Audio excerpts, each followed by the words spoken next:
8절입니다. 제가 읽어드릴게요.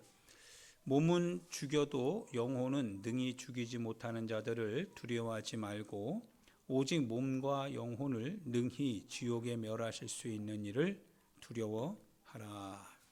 아멘. 24장 1절에서 5절인데요. 우리 같이 한번 읽어볼까요? 24장은 1절에서 5절 같이 읽어봅니다. 시작.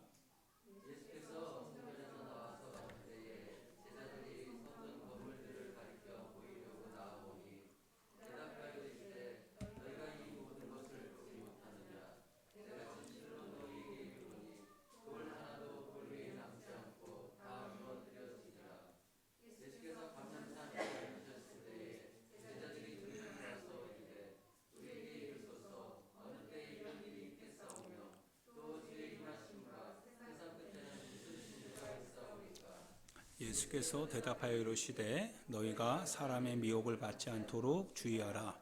많은 사람이 내 이름으로 와서 이르되 나는 그리스도로 하여 많은 사람을 미혹하리라. 아멘.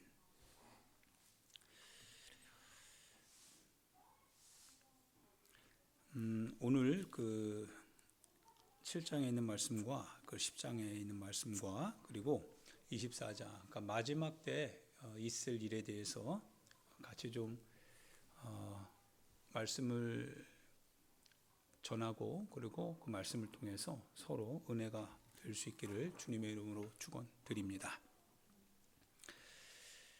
세상 일은 사람이 잘 모르죠. 그래서 이제 올해 대선이 진행되는데요. 누가 될지 예측할 수 없죠. 예측할 수 없을 것 같아요. 그래서 양자 구도로 진행되다가 이제 다자 구도, 즉 대선 후보가 이제 안철수 그 후보도 같이 이제 등극하죠. 그래서 15% 이상 넘어가고요. 앞으로 어떻게 될지 진짜 모르는 거죠. 그리고 대선 전국에 어떤 그 문제가 발생되어져서 그래서 사람의 군중의 심리가 어디로 갈지는 그건 누구도 예측할 수 없는 겁니다. 만약에 예측할 수 있고 그래서 그 예측이 확실하다면 그렇다면 대선 후보들이 이렇게까지 노력할 이유가 없죠. 노력할 리도 없고 그리고 확률적으로 이미 결정된 거라고 한다면 이미 승리자는 뭐 그냥 가만히 있을 것이고 패배할 것을 아는 사람도 역시 가만히 있을 것이 분명할 겁니다. 그런데 모든 것은 아직 미정이기 때문에 그래서 앞으로 어떤 일이 일어날지 아무도 모르기 때문에 바로 자기가 곧 당선될 수 있다라고 하는 그 가능성은 항상 열려 있기 때문에 그들은 당선되기 위하여서 계속 일을 하고 그리고 애쓰고 수고하고 있는 거죠. 발버둥 친다라고 해도 과언이 아닐 것 같아요. 한 사람의 어떤 치부를 드러내면서까지도 그들이 그걸 참고 극복하고 이겨나가는 것은 가능성 때문에 그러죠. 그래서 그 가능성이 크기 때문에 그래서 그것을 다 견디어 나가고 그리고 거기에 대해서 합당한 것 같은 변명도 해 나가면서 수치를 실은 다 무릅쓰는 거죠. 만약 개인적으로 그렇게 할 것 같으면 그러면 아마 대법원의 법정 소송부터 시작해서 여러 가지 아마 문제를 일으키지 아니할 수 없을 겁니다. 그러나 하나의 목표가 있기 때문에 그리고 그 목표는 늘 가능성으로 존재하고 있기 때문에 그리고 가능성이 내가 될 수 있다라고 하는 것 때문에 실은 참고 인내하고 그 여정의 길을 계속 가는 거죠. 대충 가는 대선 후보가 없죠. 정말 이렇게까지 애쓰나 싶을 정도로 굉장히 많이 애쓰고 있습니다. 신앙의 길도 이제 마찬가지입니다. 주님이 언제 오실지 그리고 실제로 주님이 오시는지 오시지 않는지 그 부분에 있어서도 아마 믿지 않는 사람들은 뭐 당연히 안 믿을 것이지만 교회 다니는 사람들 중에도 정말 이것이 실제인지에 대하여서 아마 의심을 품고 있는 사람도 굉장히 많을 겁니다.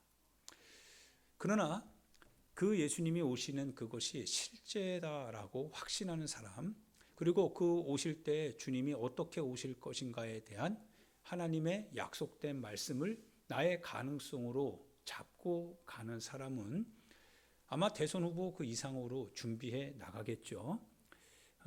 이 확률, 즉 주님이 오신다라고 하는 확률은 세상적인 확률이 아니죠. 그거는 신앙입니다.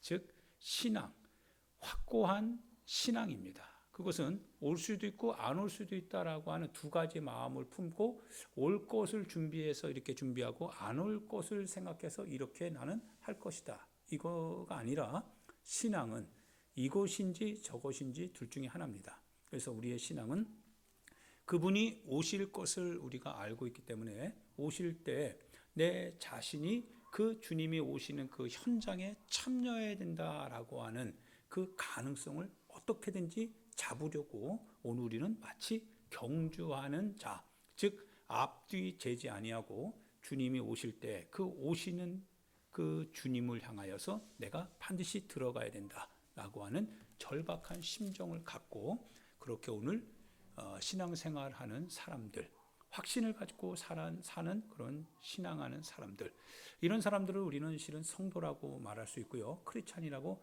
말할 수 있지요. 그리고 실제로 주님은 이제 오시지요. 주님이 오십니다. 약속된 그대로 모든 것은 다 이루어지게 될 겁니다.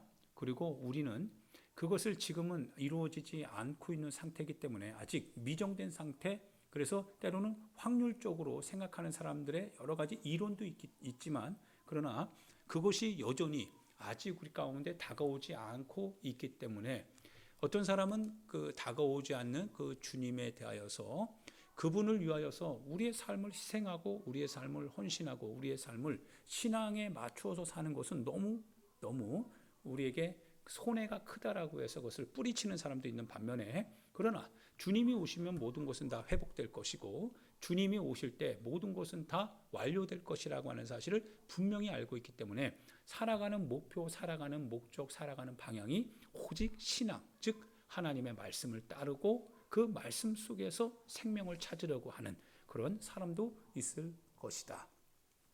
여러분도 분명히 이 둘 중에 하나일 텐데요, 어디에 속한 사람인지는 우리 자신이 분명히 결정해야 됩니다. 왜냐하면 준비해야 되기 때문에 그렇습니다. 이것도 아니고 저것도 아니면 준비를 안 합니다.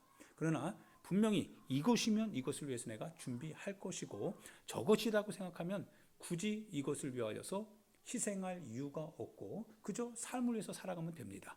그러나 주님이 오신다라고 하는 것에 우리의 확신을 가지고 오늘 신앙생활한다면 오시는 주님 앞에서 우리 자신들은 준비해야만 됩니다. 여러분은 준비하는 사람이고 그리고 여러분은 주님이 오실 때 그분과 함께 하나님의 나라에 참여해야 될 주님의 사람들입니다. 모든 것은 이제 시작이 있으면 끝이 있게 되죠. 그것을 아직 끝이라고 하는 단어를 성경은 현실을 살아가는 사람들에게 있어서는 언제나 현실은 무궁할 것 같거든요. 언제나 현실 속에서는 그 현실이 끝이 없을 것이다라고 하는 생각 때문에 어떻게든지 이제 그러니까 현실을 준비해 나가는 거죠. 내 미래를 위해서 그 미래를 위해서 준비해 나가는 사람들. 그런데 신앙은 그 끝이 있다라고 하는 거예요. 이 모든 것이 다 끝난다라고 하는 거죠. 그러다 보니까 현실에 그 자기의 어떤 삶의 목적을 두고 살아가는 사람은 세상에서의 이 모든 것이 끝이 있다라고 말하는 기독교에 대하여서 소위 말하면 이제 밀어낼 수밖에 없는 거죠. 왜냐하면 내 삶의 이 목표가 이곳인데, 근데 이곳이 끝난다라고 하는 거예요. 그러면 끝날 때 내가 준비한 것은 세상인데, 세상적인 현실적 삶인데, 근데 이것이 끝난다고 한다면, 그러면 다음 주님의 시간이 있거든요. 다음 주님의 시간 앞에서 나는 준비한 게 아무것도 없거든요. 그래서 무익한 종이다라고 하는 표현을 하게 되고 그래서 결국은 멸망이라고 하는 그 같은 심판을 받게 되는데, 이거는 받아들이기가 곤란한 거죠. 왜냐하면 이것을 받아들인다면 나는 지금 심판의 대상이거든요. 왜? 영적으로 준비한 게 하나도 없으니까요. 그렇다고 해서 내가 이 현실을 포기할 수도 없습니다. 나는 현실이 내 삶에 있어서, 내 인생에 있어서 이것만큼 중요한 게 없거든요.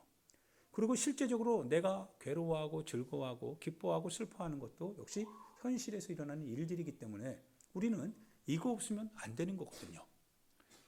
그런데 성경은 이게 아니고 그거랍니다.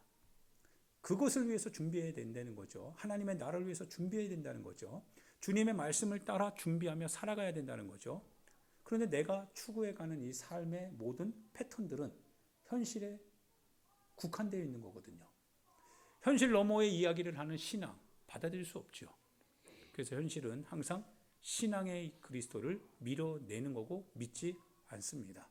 그러나 성도들은 그걸 알죠.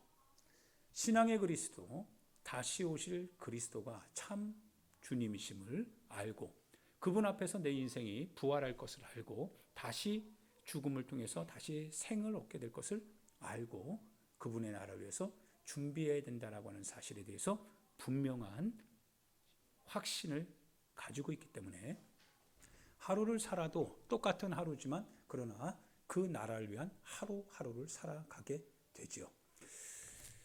여러분과 제가 분명히 이 사실을 기억하셔야만 됩니다.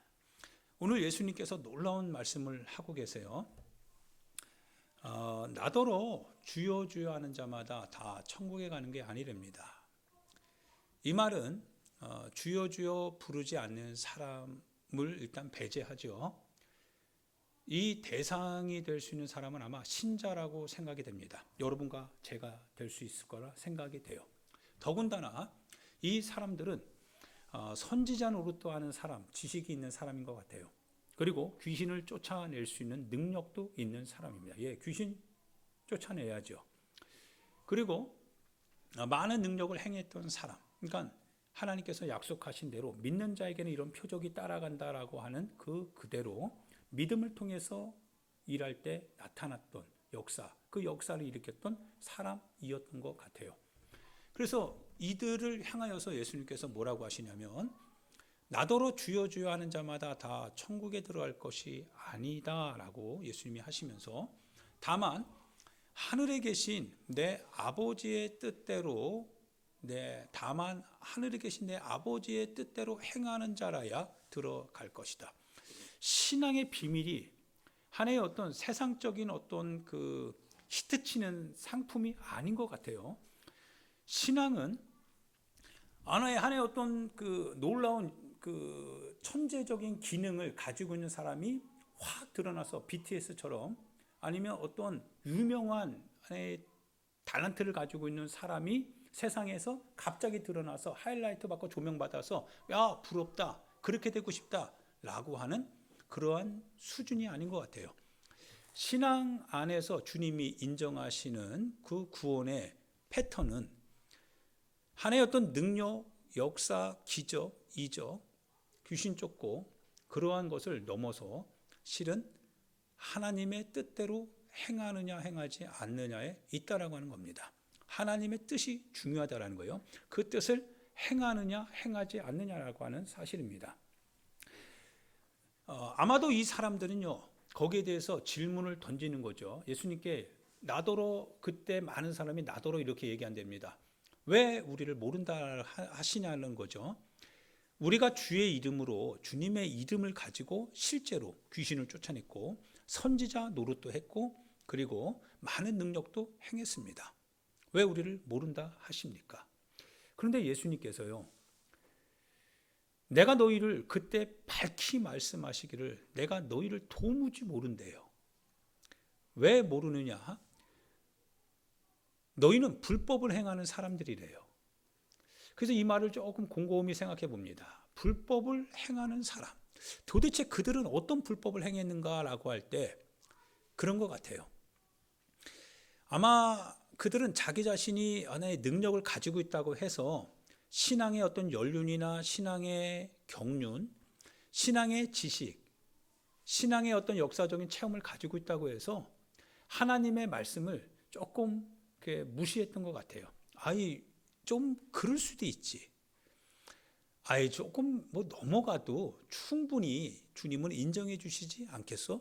아마 그렇게 하나님의 뜻에 대하여서 그 뜻의 경중을 생각하고 가벼운 것 정도는 넘어가고 그 중요한 것 정도는 조금 행하기만 하면 주님 그 정도쯤 인정해 주실 거야 라고 하는 그와 같은 태도를 충분히 취할 수 있을 거라 생각이 됩니다.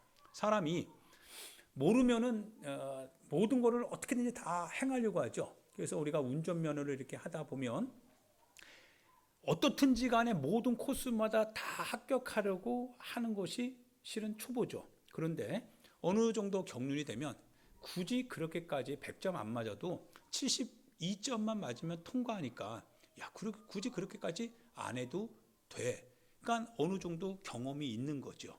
경험이 있는 사람이 느긋한 거죠. 하나님의 역사, 하나님의 신앙의 경력이 많은 사람, 지식이 많이 있는 사람이 아마도 하나님의 법에서 이탈한 것 같아요. 이 정도쯤이면 지금까지 해온 게 있는데, 지금까지 내가 경험해 본 하나님의 능력과 역사가 있는데, 그 역사와 그 능력은 항상 내 곁에 있기 때문에 굳이 이런 조그만 계명 하나 어기는 거, 그거 주님 다 인정해 주시는 거야. 야, 필요에 의하여서 안식일 어길 수도 있는 거 아니야? 네 상황이 그렇게 급박하다고 한다면 너 조금 하나님의 뜻에서 조금 빗나가도, 너 예배 조금 그렇게 드리지 못해도 네가 굳이 하나님 앞에서 그렇게 철두철미 하나님의 말씀을 그렇게 애써 지키지 않고 잠깐 너 자신의 상황을 위해서 조금 좀 이렇게 뒤로 후퇴한다고 할지라도 괜찮아. 작은 계명인데 이런 거죠. 주님에게 있어서는 모든 계명이 가볍고 무겁고가 없죠. 율법의 1.1획도 땅에 떨어지지 아니하고 다 이루신다고 하셨거든요. 그러면서 그 다음에 하는 비유가 뭡니까? 바로 모래 위에 지은 집이냐 반석 위에 지은 집이냐, 이 말씀을 예수님이 하세요. 불법을 행하는 자들아 내게서 떠나가랍니다. 그러면서 나의 이 말을 듣고 행하는 자가 어떠한 것인지 거기에 대해서 예를 들어주시면서요. 전제는 뭐냐면 나의 이 말을 듣고 행하는 자는 마치 그 집을 반석 위에 지은 지혜로운 사람 같답니다. 그래서 그 집이 무너지지 않는데요. 어떻게 무너지지 않느냐? 어떤 상황이 와도 무너지지 않는데요. 그 상황이 뭐냐? 비가 내린대요. 그리고 창수가 난대요. 바람이 불어서 폭풍우가 몰아치는 것 같은 엄청난 세파가 온대요. 그런데 무너지지 않는데요. 왜냐하면 그 주추, 그 집을 받치는 그 기둥들이 어디에 세워졌냐면 반석 위에 지어졌대요. 연약한 집안이 아니라 반석 같은 집안에 딱 세워졌대요. 그게 바로 뭡니까? 어떠한 일이 있어도 하나님의 말씀 위에 자기 자신의 신앙의 주추를 하나님의 말씀의 주추 위에 세웠던 겁니다. 적당하게 넘어가고 적당하게 타협하고 적당하게 절충하고 적당껏 합리주의로 살지 않았다는 거예요. 어떻든지 간에 주님의 눈앞에서 정직하고 진실하게 살려고 했다는 겁니다. 신앙인들에게서 만약에 안 믿는 사람들이 어떤 신앙인들을 제일 싫어합니까? 라고 말하면 기만하는 사람들입니다. 말은 잘하는데요, 행동하는 데 있어서 기만적이에요. 그러니까 은밀하게 이렇게 거짓말하는 사람, 하는 듯 하면서 안 하는 사람, 예배 드리는 듯 하면서 안 드리는 사람, 기도하는 듯 하면서도 딴 생각하는 사람, 뭔가 신앙인인 것 같은데요, 행동하는 데 있어서는 항상 어두워요. 거짓말하는 사람. 아마 안 믿는 사람들이 이것 때문에 교회를 많이 떠나게 되고 그리고 비판하고 있는 건 아닌가 싶습니다. 예수님을 그리스도라고 고백하는 사람이라면 그리스도의 정신, 그리스도의 생애가 그 안에 나타나야 되는데, 그런데 불법을 행하는 자에게 물어보면 당신의 종교가 뭡니까? 라고 할 때 기독교라고 한다면 실망이 이만저만이 아니죠. 횡포를 하고 그리고 불법적 이득을 취하고 그리고 노동력을 착취하되 이권에 대해서는 눈이 밝으면서 남의 이익을 위해서는 늘 뒷짐지는 사람들, 그런 사람들이 교회 다닌다는 것을 보면 기가 막히다라고 표현을 하는 경우가 많지요. 신앙인들 안에서도 마찬가지죠. 안 믿는 사람들이 보는 것과 달리 신앙인 안에서도 그렇습니다. 목회자의 입장에서 이렇게 봐도요, 거짓 행동, 기만하는 행동, 이런 모습을 볼 때 실은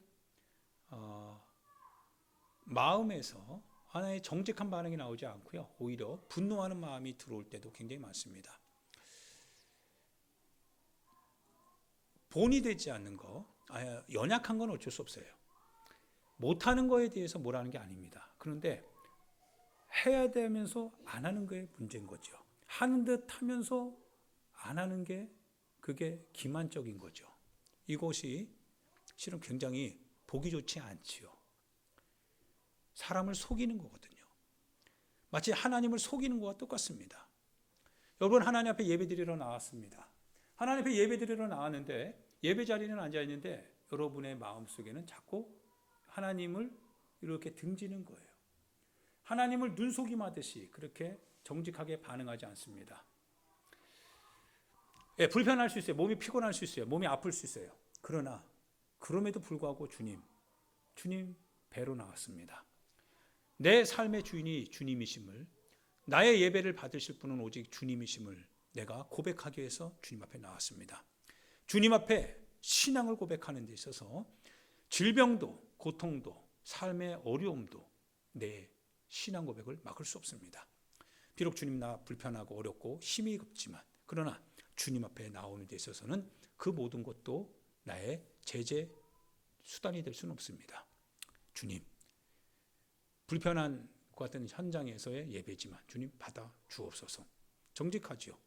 불편할 수 있고 어려울 수 있고 힘에게 올 수 있습니다. 그러나 정직합니다. 진실하지요. 세리가 하나님 앞에 기도할 때 세리 직업 예수님이 탓하신 거 없습니다. 세리가 비록 잘못된 것 같은 현장에서 비록 그가 과거에는 잘못된 행동도 한 건 사실입니다.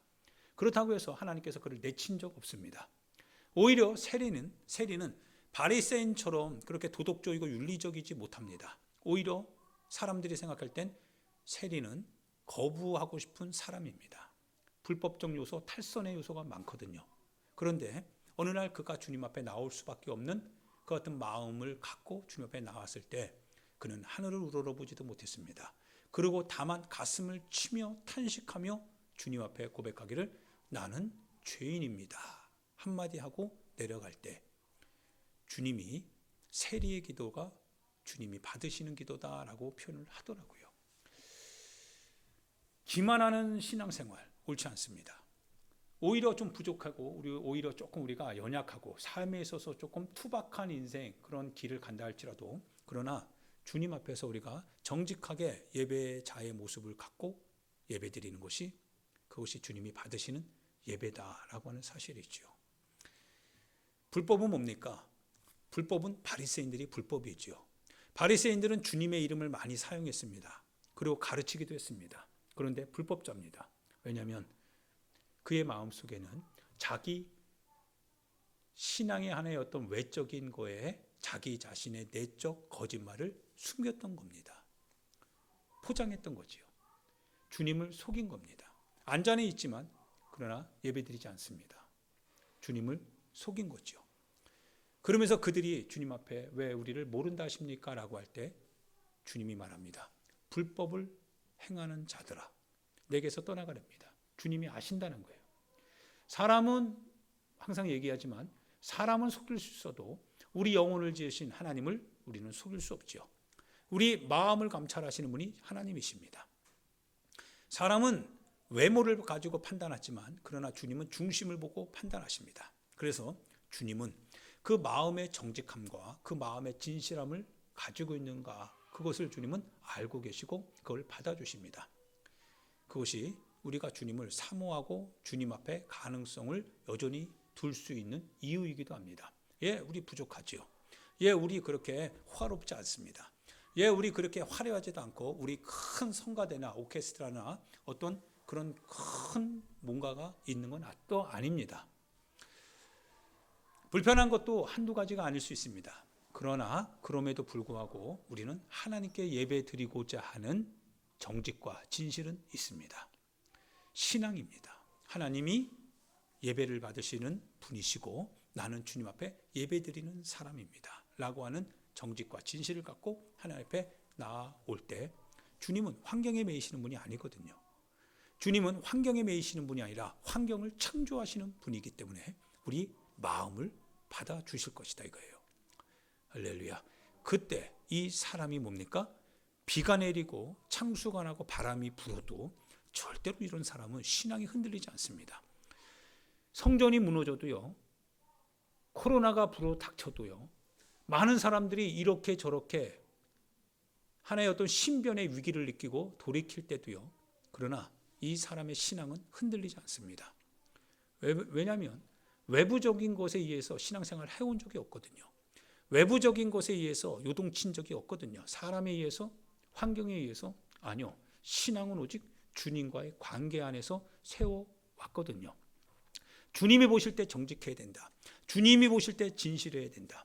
주님이 보실 때 내 삶에 대하여서 칭찬은 주님에게서 오는 것이지 사람에게서 오는 것이 아니다라고 하는 분명한 하나님에 관련된 신앙을 가지고 행동했기 때문에 이 사람은 환경의 변화에 의해서도 흔들리지 않더라 이거예요. 제자들이 예수님께 나아옵니다. 46년 동안 화려하게 황금으로 뒤덮여 있었던 그 예루살렘 성전, 굉장히 아름답죠. 굉장히 아름다운 그 같은 예루살렘 성전. 유대인들은 예루살렘 성전을 굉장히 중요시 여기기 때문에 당시 예루살렘의 성전의 왕으로서 역할을 하고 있었던 헤롯이 유대인의 마음을 환심을 얻기 위해서 거기다가 황금으로 막 덧칠된 겁니다. 예루살렘 성전을 화려하게 하면 할수록 유대인들의 마음을 살 것이라 생각을 했지요. 그래서 여러분도 알다시피 이제 태양이 뉘엿뉘엿 저물어 갈 때 예수님이 감람산에서 항상 평소에 하시던 대로 기도하러 올라가십니다. 그때 언덕으로 이렇게 올라가는데 예루살렘이 이렇게 보이잖아요. 보이는데 태양이 이렇게 저물어 가면서 그 반사되어서 나오는 그 빛이 굉장히 찬란합니다. 너무나 멋있는 거죠. 제자들이 예수님께 그 성전을 가리키면서 말합니다. 예수님, 저 성전을 보십니까? 그런데 예수님께서요, 그 성전을 보시며 우셨다라고도 얘기합니다. 성전을 보시면서 제자들에게 말합니다. 너희들이 아직도 볼 것을 보고 있지 않느냐 이거예요. 마땅히 봐야 될 것을 봐야 되는데 너희들이 아직도 못 보고 있다는 거예요. 뭘 못 보느냐? 그들은 지금 화려하게 빛나는 이런 성전을 보고 있지만 예수님은 곧 티투스 장군에 의하여서 66년부터 70년까지 4년 동안 치르게 되는 유대 전쟁이 있어요. 이 전쟁을 통하여서 바로 예루살렘 성전이 돌 위에 하나도 남겨지지 아니하고 싹 다 초토화될 것이라고 하는 사실을 예수님은 보고 있지만 그러나 제자들은 그것이 앞으로 50년 후에 50년 정도 후에 일어날 40년 후에 일어날 일들이죠. 40년 후에 일어날 일들에 대해서 제자들은 알지 못했던 겁니다. 근데 예수님은 이미 보고 있거든요. 이 성전, 너희들이 화려하다고 생각하는 이 성전이 절대로 화려한 게 아니다 이거예요. 곧 돌 위에 돌 하나도 얹혀 있지 아니하고 싹 다 쪼개질 것이다 이거예요. 그래서 로마의 군사 병사들이 예루살렘 성에 입혀진 금을 캐기 위하여서 그것을 차지하기 위해서 정을 가지고서 다 박살내기 시작한 거죠. 싹 다 박살내기 시작합니다. 왜? 금 찾으려고요. 그러다 보니까 정말 예루살렘 성이 싹 다 무너지더라 이거예요. 예수님이 이 말씀을 하면서요, 우리에게 하는 말씀이 있습니다. 성전, 즉 외적인 성전의 모습이 아무리 화려하다 할지라도 그러나 그 성전이 무너진다면 너가 설 수 있는 신앙의 토대는 어디냐? 바로 하나님의 말씀이라고 하는 사실입니다. 성전에 있다고 해서 너가 신앙인이 된다는 게 아니라고 하는 거죠. 너가 생각하는 그 같은 예배의 모든 형식들이, 신앙의 자유들이 다 이제 끝나게 될 때, 모든 것이 정말 황량한 광야처럼 싹 다 메마르고 아무것도 없게 될 때, 많은 사람들이 더 이상 교회에 모이지 아니하고 이제는 세상 현실에서 살아갈 곳에 급급해서 그렇게 나아갈 때, 더 이상 주님의 복음의 소리가 들려지지 아니할 때, 이제는 더 이상 하나님의 말씀에 대한 가치가 더 이상 느껴지지 아니할 때, 성전에 화려하게 외쳐졌던 그 찬송의 소리, 기도하던 소리, 찬란하게 밤마다 환하게 비쳤던 그런 십자가의 불빛이 다 꺼지고 이제는 아무것도 없을 때, 너희들이 생각했던 그 성전이 이제 회색빛 짙은 어둠 속에 갇혀서 아무것도 없게 될 때, 너희의 신앙이 어디 있는지 그때 보게 된다라는 뜻입니다. 그것이 신앙이다라는 거예요. 성전이 없는 그 현장에서, 성전은 없지만 그러나 신앙은 있다 이거예요. 나의 신앙은 있다 이거예요. 그러나 성전이 무너질 때 신앙도 없다고 한다면 그러면 아무것도 없는 겁니다. 오늘 한국교회의 위기 이렇게 얘기하는데요, 실은 코로나19가 한국교회뿐만 아니라 전 세계적으로 팬데믹으로 쫙 밀어닥쳤습니다. 들리는 얘기에 의하면 교회의 50% 정도가 다 문을 닫고, 그리고 50% 정도의 성도들이 싹 다 교회에서 더 이상 나오지 않는답니다. 그렇게 찬송을 하고 기도하고, 그리고 예수님을 그리스도라고 고백하면서 나는 크리스찬입니다라고 말했던 사람들이 더 이상 이제는 주님의 뜻 가운데 살려고 하지 않는다라고 하는 겁니다. 예배, 안식일, 기도, 말씀을 듣고 전하고 지키고 전도하는 거 더 이상 무의미해졌다라고 하는 겁니다. 위기 가운데서요, 그들이 성전인 줄 알았습니다.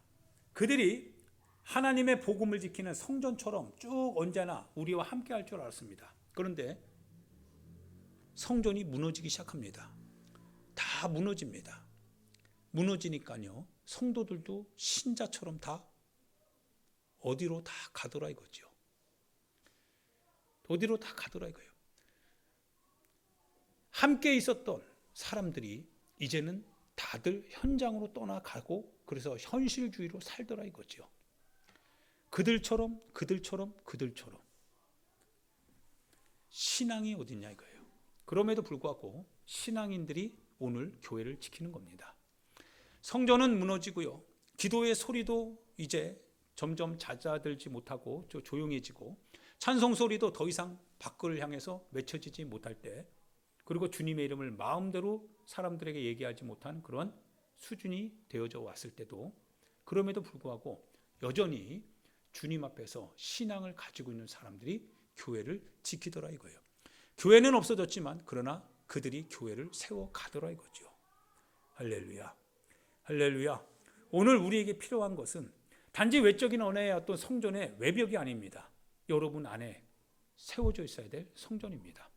여러분 안에 성전이 있느냐 성전이 있지 않느냐가 실은 중요한 겁니다. 주님이 오실 때 아무리 능력을 행하고 역사 가운데 하나님의 그와 같은 모든 기록된 역사를 여러분의 삶의 현장에서 보았고 경험했고, 지금까지 신앙생활을 수십 년 해왔다 할지라도, 그러나 주님 앞에서 불법을 행하는 자들아 라고 하는 책망을 듣는다면 여러분의 신앙은 아무 의미도 없습니다. 한순간에 무너지겠죠. 그러나 여러분, 비록 여러분 자신의 신앙생활이 조금 어눌하고 투박하다 할지라도, 그러나 여러분의 신앙생활이 현실에 타협하지 아니하고 절충하지 아니하고, 언제나 잘 모르지만 잘 못하지만 그러나 주의 말씀을 들을 때 그 말씀을 부둥켜 잡고 말씀대로 살려고 발버둥 쳤다고 한다면, 그렇다면 외벽이 무너져도 여러분의 신앙은 반석에 지어진 거로 무너지지 않을 것이다라는 사실입니다. 할렐루야. 이겨나야 됩니다. 반드시 여러분 신앙생활 이겨내야 됩니다. 주님 다가오십니다. 주님 다가오실 때 이겨낼 수 있는 신앙을 가져야 됩니다. 성전이 아닙니다. 신앙입니다. 여러분 안에 성전이 있는 신앙이 세워져야 됩니다. 신앙 없이 성전에 있다고 한다면 성전 무너지는 순간 다 끝납니다. 세상에서 더 이상 신앙에 있어서의 환난과 압박이 고난이 오게 된다면, 더 이상 신앙생활의 자유가 박탈된다면, 그래서 신앙생활이 오히려 우리의 생명을 앗아가는 박해의 통로가 된다면 많은 사람들이 다 성전 버리고 도망갈 겁니다. 신앙이 없기 때문에 그렇습니다. 그러나 성전이 없어도, 그러나 내 안에 신앙이 있다면 그 신앙이 내 안에서 성전을 세워 나갈 겁니다. 할렐루야. 바로 그것이 여러분과 내가 갖춰야 될 신앙생활입니다. 신앙생활입니다. 목숨을 뺏어가는 자들 두려워하지 말라고 했어요. 단순히 살 것, 단순히 먹을 것, 단순히 입을 것, 우리의 현실적인 수요를 충족시켜주는 그거 없다고 두려워하지 말라고 했습니다. 오히려 너의 목숨과 너의 영혼을 지옥에 멸하실 수 있는 하나님을 두려워하라고 하셨습니다. 우리는 정작 하나님을 두려워해야 되지 현실을 두려워하는 사람이 되어서는 안 됩니다. 이게 신앙입니다. 신앙생활 하셔야 됩니다. 신앙생활 잘 하셔야 됩니다. 주님이 오실 때 신앙을 보겠다라고 하셨습니다. 믿음을 보겠다라고 하셨습니다. 여러분 믿음은 어떤 믿음입니까? 만약 여러분의 믿음이 거짓되다고 한다면, 만약 여러분의 믿음이 적당껏 현실 상황 따라서 그렇게 움직이는, 그래서 신실함이나 충성됨이나 인내나 결단이나 그런 것들이 보이지 않았다면 결국 여러분의 신앙생활에 대한 결과물은 아마 헛된 것일 수밖에 없을 것이라 생각이 됩니다. 그러나 비록 여러분들이 좀 어렵더라도, 힘에 겹더라도 하나님 앞에서 주님이 말씀하신 말을 내 삶의 현장에서 적용해 가고, 사람들이 어떻게 행동하든 어떻게 말하든, 사람들이 신앙이라고 하는 이름 안에서, 그리고 신앙생활을 해왔던 사람들이 그렇게 신앙생활에 대한 이야기들, 증거를 이렇게 저렇게 불법적인 요소, 타협적인 요소, 절충적인 요소로 여러분에게 다가오고 말하고 설득한다 할지라도, 그러나 나는 오직 하나의 말씀, 오직 주님의 계명을 따라 살겠노라고 그렇게 결정하고, 힘들고 어렵지만, 투박하고 거칠지만, 그러나 비록 좁은 길이라 할지라도 그 길을 걸어간다면 그 끝은 반드시 생명일 겁니다. 사랑하는 우리 귀한 성도 여러분이요, 신앙생활 잘 하시길 부탁드립니다. 이겨낼 수 있는 신앙생활을 해야 됩니다. 상황을 이겨낼 수 있는 신앙생활을 해야 됩니다. 내 육체를 이겨낼 수 있는 신앙생활을 해야 됩니다. 반드시 이기는 자만이 하나님 나라 가는 겁니다. 지면 안 됩니다. 육신에 지면 안 됩니다. 현실에 져서도 안 됩니다. 상황 따라 상황에 밀려서도 안 됩니다. 포기하지 말아야 될 것은 절대로 포기해서는 안 됩니다. 눈속임에서는 안 됩니다. 거짓말해서는 안 됩니다. 주님 받으실 만한 그 같은 신앙생활 할 수 있기를 예수님의 이름으로 축원드립니다. 우리 이 시간 같이 하나님 앞에 기도합니다. 사랑하는 성도 여러분, 우리가 신앙에 진실이 있다고 한다면 성전이 무너져도 그 신앙이 성전을 다시 세울 겁니다. 우리 안에 복음이 있다고 한다면 복음이 밖으로 드러나지 않아도 우리 속에 있는 복음은 절대로 지워질 수 없습니다.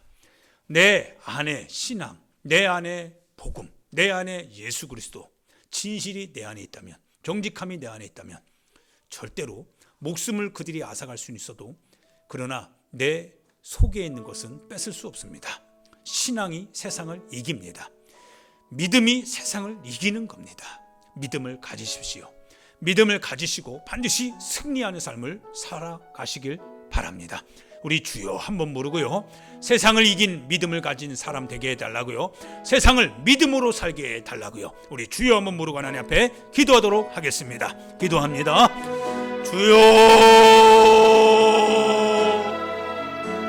하나님 아버지의 은혜와 사랑을 감사합니다. 하나님 아버지 감사합니다. 하나님 아버지, 믿음을 가지고 살아가는 사람 되게 해주세요. 신앙을 통하여서 세상을 이기는 사람 되게 도와주세요. 하나님 아버지, 신앙을 통하여서 세상을 이기게 하여 주시옵소서. 믿음을 통하여서, 복음을 통하여서 하나님께 영광을 돌리며 하나님께 감사하며 나아가는 사람 되게 하여 주시옵소서. 오직 하나님께 영광을 돌리며 오직 아버지 앞에 감사하며 오직 하나님 주님 주신 은혜 가운데 살아가며 주님의 능력으로 살아가며 주님의 말씀하심을 따라 살아갈 수 있는 종이 되게 하여 주옵소서. 아버지 신앙생활에 정직함이 있게 하여 주옵소서. 아버지 신앙생활에 진실함이 있게 하여 주옵소서. 하나님 아버지 내 자신부터 하나님 아버지 깨닫습니다. 내 자신이 하나님 아버지 앞에 회개합니다. 하나님 아버지 정직한 신앙생활 해야 됩니다. 정직한 신앙생활 해야 됩니다. 하나님 아버지 주님 앞에 정직하게 주옵소서. 하나님의 말씀을 따르며 주님의 계명을 따르며 살아가는 주요 정직한 신앙생활 할 수 있게 도와주옵소서. 하나님 아버지 역사하여 주옵소서. 하나님 아버지 함께하여 주옵소서. 주님 같이 하여 주옵소서. 하나님 아버지 믿음으로 고백하는 아버지 우리 귀한 성도들이 하나님 세상 현장에서 믿음으로 세상을 이겨나가는 종들 되게 하여 주옵소서. 아버지 그들의 속에 살아있는 복음이 있게 하여 주시고 살아있는 주님의 음성이 있게 하여 주셔서 그 음성을 가지고 그 복음을 가지고 세상 현장에서 세상 한복판에서 내가 믿음으로 세상을 이겨노라고 말씀하시는 예수 그리스도를 증거하며 그 예수 그리스도의 생애를 재현할 때 하나님 놀라운 주의 역사와 놀라운 주의 축복이 아버지 가득 넘쳐나게 하여 주옵소서. 아버지 주님의 뜻대로 살 때 하나님 복음 위에 아버지 축복이 있는 줄 압니다. 주님의 뜻대로 나의 현장을 살아갈 때 주님의 축복된 권리가 이루어지게 되는 줄 믿습니다. 주님의 말씀을 따라 살아갈 때 하나님 우리 가운데 약속하신 주님의 축복의 권리가 우리 가운데 주어지는 줄 믿습니다. 하나님 역사하여 주신 우리 하나님 아버지 감사합니다. 하나님의 뜻대로 살게 하여 주옵소서. 하나님의 말씀을 따라 살게 하여 주옵소서. 하나님 양심을 아버지 하나님 정직하게 가지고 가고 하나님 앞에 신앙의 진실함으로 나아가는 종들 되게 하여 주옵소서. 오직 하나님 믿음을 더하여 주세요. 오직 하나님 앞에 영광을 돌리게 하여 주세요. 주님의 뜻 가운데 주님의 역사 안에 주님의 인도하심 가운데 하나님 아버지 오직 주께 영광을 돌리는 그 같은 저희들 되게 하여 주옵소서. 하나님 아버지 믿음의 정직함을 가지고 믿음의 아버지 심질함을 가지고 하나님 앞에 참고 이기고 견뎌나가게 하여 주옵소서. 하나님 아버지 신앙이 무너지지 않게 하여 주시고 신앙이 굳건하게 서게 하여 주옵소서. 신앙이 굳건하게 서게 하여 주옵소서. 신앙이 굳건하게 서게 하여 주옵소서. 신앙으로 세상을 이겨나가게 하여 주세요. 신앙으로 아버지 세상의 아버지 삶의 현장을 이겨나가고 극복해 나가는 저희가 되게 하여 주옵소서. 하나님 신앙만이 아버지 세상을 이깁니다. 신앙만이 세상을 극복합니다. 신앙만이 하나님 아버지 주의 뜻을 이루어 나갑니다. 하나님 아버지 믿음을 가지고 주님의 뜻 가운데 나아갈 때 반드시 주께서 역사하셔서 주께서 우리와 같이 하셔서 하나님 주의 영광의 현장으로 이끌어가실 줄 믿습니다. 다시 오실 주님을 기다립니다. 다시 오실 주님을 기다립니다. 다시 오실 주님을 기다립니다. 주의 영광 가운데 서게 하시고 주의 아버지 뜻 가운데 서게 하시고 주의 역사 안에 서게 하셔서 오직 하나님 앞에 감사하며 하나님의 뜻 안에서 하나님 아버지 앞에 감사하고 아버지 축복을 누리며 살아가는 저희가 되게 하여 주옵소서. 하나님 가운데 있게 하시고 주님의 능력과 주의 권세와 주의 역사 안에 이끌어 주옵소서. 하나님 아버지 역사해 주옵소서. 하나님 역사해 주옵소서. 하나님 아버지 진실을 회복하게 하여 주세요. 정직함을 회복하게 도와주세요. 신앙의 양심을 회복하게 도와주셔서 하나님 아버지 예수님이 그리스도이심을 고백하며 현실 속에서 아버지 하나님 믿음의 담대함을 아버지 가지고 나가게 하여 주세요. 정직하지 못하면 하나님 아버지 우리의 삶에 아버지 확신과 자신감이 사라집니다. 아버지 우리의 신앙의 정직함과 진실함이 있을 때 하나님 주님 앞에서 하나님 우리가 두렵지 않습니다. 하나님의 사랑의 정직과 사랑의 진실함이 우리의 아버지 하나님 신앙 안에서 우리를 담대하게 할 줄 믿습니다. 역사하여 주실 주님을 찬양합니다. 우리 가운데 함께 하시는 주님을 찬양합니다. 하나님 아버지 함께 하여 주시며 주님 같이 하여 주시옵소서. 고맙습니다.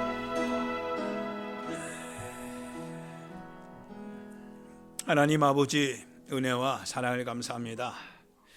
세상이 참 거짓이 많습니다. 하나님 정직하지 못합니다.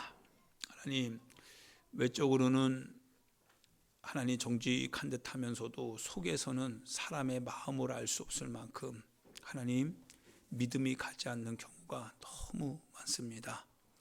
주님 이 시대를 그렇게 살고 있습니다. 하나님 도와주셔서 그래도 신앙인들은 정직한 삶을 살게 도와주옵소서.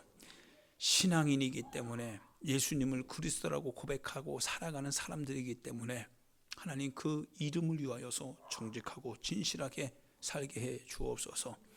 하나님 주님 역사하셔서 우리 각자의 양심에 비추어 봤을 때 하나님 부끄럽지 않게 도와주옵소서. 하나님 적당하게 얼버무리며 넘어가려고 하지 않게 도와주시고 하나님 정직하게 진실하게 할 수 있으면 하게 해 주옵소서. 하나님 돌파해 나갈 수 있다고 한다면 힘에 겨워도 돌파해 나갈 수 있는 용기와 믿음 있게 해 주옵소서. 하나님 역사해 주세요. 주님 역사해 주셔서 정직함을 회복하게 도와주시고 주님의 영광을 위하여서 오늘을 진실하게 살아가게 해 주시옵소서. 감사합니다. 예수님의 귀하신 이름으로 기도하옵나이다. 아멘. 384장 하나님 앞에